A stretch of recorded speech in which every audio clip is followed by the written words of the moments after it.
வார்த்தைகள் நீங்கள் புரிஞ்சிருப்பீங்க. அவருடைய வழியும் வேதனையும்.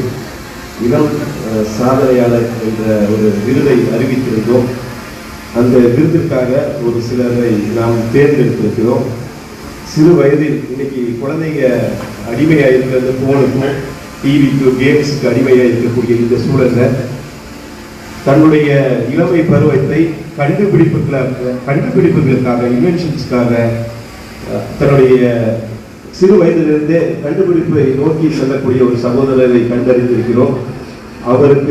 அவர் கண்டுபிடித்திருக்கக்கூடிய ஒரு சில விஷயங்கள் அது பெருசோ சிறுசோ இல்லை. இந்த வயசுல இருந்து அந்த மோட்டிவேஷன் நம்ம காலையிலே சொன்னோம்ல, வேலை தேர்வதில் நம்மளுடைய நோக்கம் வேலைகளை உருவாக்குவது, கண்டுபிடிப்பது, பிரச்சனைகளுக்கு தீர்வு சொல்வது, அதுதான் கெல்லித்ராஜ்.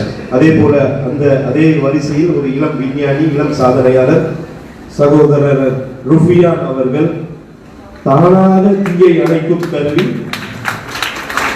வயது 13, ஹெல்மெட் அணிந்தால் மட்டுமே வாகனம் ஸ்டார்ட் ஆகும், பாதுகாப்பு முறை, மழைநீரிலிருந்து மின்சாரம் உற்பத்தி செய்யும் புதுமையான ஒரு குடை ஆகிய 3 கண்டுபிடிப்புகளை 13 வயதில் தன்னுடைய கண்டுபிடிப்புகளை கண்டுபிடித்திருக்கிறார். கெல்லித்ராஜ் அன்பு அவர்கள் இந்த இளம் விஞ்ஞானியை கௌரவித்து விருது வழங்குகிறார்கள்.